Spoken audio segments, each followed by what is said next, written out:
Angel broking లో demat account open చేసి trade చేసి 10 షేర్లు బోనస్ గా పొందండి. జస్ట్ సైన్ అప్ అయితే చాలు. మీ ఫోన్ నంబర్ ఎంటర్ చేసి ఓటీపీ ఎంటర్ చేయండి. ఆ తర్వాత పాన్ కార్డ్, ఆధార్ కార్డ్, అలాగే బ్యాంక్ స్టేట్మెంట్ కూడా అప్లోడ్ చేయండి. ఆ తర్వాత ఓ సెల్ఫీ, ఓ ఈ-సైన్ చేస్తే చాలు. మీ అకౌంట్ 24 గంటల్లో యాక్టివేట్ అయ్యాక మా నంబర్ కి యాక్టివేట్ అని వాట్సాప్ చేయాలి. ఆ తర్వాత మీ డీమ్యాట్ అకౌంట్ లో మేము చెప్పిన 10 బ్యాంకింగ్ షేర్స్ బై చేసి స్క్రీన్ షాట్ పెడితే చాలు. ఆ అమౌంట్ మీకు యూపీఐ ద్వారా పంపిస్తాము. అంటే మీకు 10 షేర్లు బోనస్ గా వచ్చినట్టే. ఆ తర్వాత మీరు ఆ షేర్స్ ని సెల్ చేసుకుంటారో ఇన్వెస్ట్ చేసుకుంటారో మీ ఇష్టం. డిస్క్రిప్షన్ లో ఉన్న లింక్ ద్వారా మాత్రమే మీకు ఈ బోనస్ షేర్లు వస్తాయన్నది మాత్రం గుర్తుపెట్టుకోండి. గుండుకు 100, గుండు 100, గుండుకు 100. అవును, తిరుమలలో గుండు గీయాలంటే 100 రూపాయలు లేనిదే పని జరగటం లేదు. వారు డిమాండ్ చేసిన 100 రూపాయలు ఇవ్వకపోతే గుండు గీయరా అంటే గీస్తారు. కాని గుండు నున్నగా రాదేమోనని, అక్కడక్కడ గాట్లు పడతాయేమోనని భక్తుల భయం.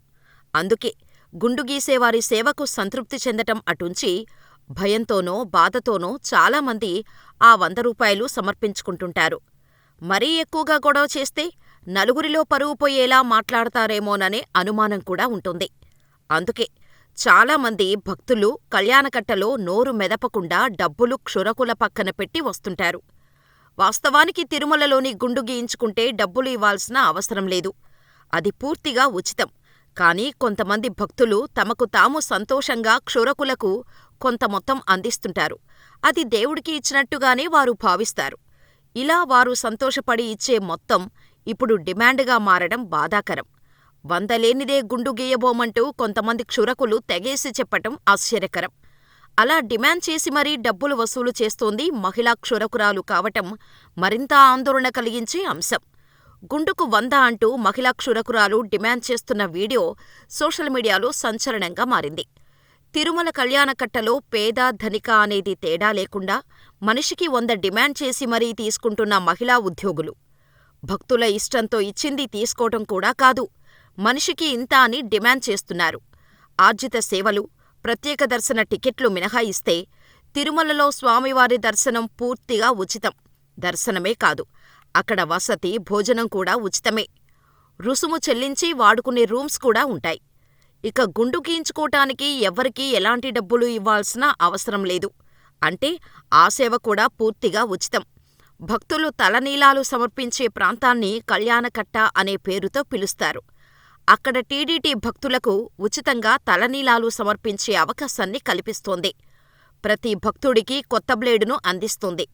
తిరుమలపై గుండు గీసే క్షురకులు టీటీడీ ఉద్యోగులు. వారికి టీటీడీ నెల జీతంతో పాటు ఇతర సౌకర్యాలు కూడా కల్పిస్తోంది.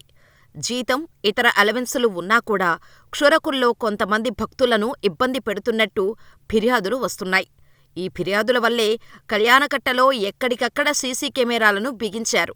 కానీ వాటి పని వాటిదే, వీరి పని వీరిదే. సీసీ కెమెరాలు ఉన్నా కూడా డబ్బులు తీసుకునేవారు ఎక్కడా భయపడరు. పైపెచ్చు బెదిరించి మరీ వసూలు చేయడం ఇప్పుడు సంచలనంగా మారింది. అయితే తిరుమలలో క్షురకులు గుండు గీసినందుకు డబ్బులు డిమాండ్ చేస్తే వారిపై ఫిర్యాదు చేసే అవకాశం ఉంది. టీటీడీ హెల్ప్ లైన్ నెంబర్ 1800-425-4141కి ఫోన్ చేసి భక్తులు తమ ఇబ్బందుల్ని అధికారులకి తెలపవచ్చు. రోజులో 24 గంటలు ఈ హెల్ప్ లైన్ నెంబర్ పనిచేస్తుంది. ఒకవేళ నేరుగా టీటీడీ సిబ్బందికి ఫిర్యాదు చేయదలిస్తే ఆలయం దగ్గర హెల్ప్ డెస్కులు, సమాచార కేంద్రాలు ఉంటాయి. అక్కడ కూడా భక్తులు నేరుగా ఫిర్యాదు చేయవచ్చు. ఇక కళ్యాణకట్టల వద్ద ఫిర్యాదు బూతులు కూడా ఉంటాయి.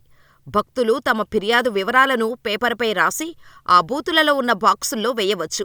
క్షురకులు డబ్బులు డిమాండ్ చేస్తున్నప్పుడు వీడియో తీస్తే అది ఫిర్యాదుకు మరింత బలం చేకూరుస్తోంది. అప్పటికీ సిబ్బందిలో కదలిక లేకపోతే నేరుగా టీటీడీ ఉన్నతాధికారుల్ని సంప్రదించే అవకాశం కూడా ఉంది. గుండు గీసినందుకు డబ్బులు ఇవ్వాల్సిన అవసరం లేదని స్పష్టంగా నిబంధనలు ఉన్నాయి. కానీ కొంతమంది వారికి తోచినంత డబ్బులు ఇస్తుంటారు. మరికొందరు తమకు ఇష్టం లేకపోయినా క్షురకుల డిమాండుకు తలొగ్గుతారు. డబ్బులు ఇచ్చేది లేదని తెగేసి చెప్పేవారి సంఖ్య చాలా అరుదు. అయినా మనకెందుకులే అనుకుంటూ చాలామంది లైట్ తీసుకుంటారు. కానీ ఇది మంచి పద్ధతి కాదని అంటున్నారు నెటిజన్లు. కొంతమంది డబ్బులివ్వటం అలవాటు చేయటం వల్ల చాలామంది ఇబ్బంది పడుతున్నారని, అలా డబ్బులు ఇవ్వాలనుకున్నవారు హుండీలో వేయొచ్చు కదా అని సోషల్ మీడియా వేదికగా ప్రశ్నిస్తున్నారు. అన్నీ తెలిసినా కూడా అధికారులు మౌనంగా ఉండటం సరికాదని అంటున్నారు. సీసీ కెమెరాలు ఉన్నా క్షురకులు డబ్బులు తీసుకుంటున్నారంటే దాన్ని అధికారుల అలసత్వం అనుకోవాలా, లేక వారికి కూడా వాటా వెళ్తుందని అనుమానించాలా అని ప్రశ్నిస్తున్నారు. ఇలాంటి వీడియోలు బయటకొచ్చినప్పుడు అధికారులు కాస్త అలర్ట్ అవుతారు. క్షురకులు కూడా కొన్నాళ్లు సైలెంటుగా ఉంటారు. ఆ తర్వాత మళ్ళీ ఇది మామూలేనని మరికొందరు భక్తులు పెదవి విరుస్తున్నారు.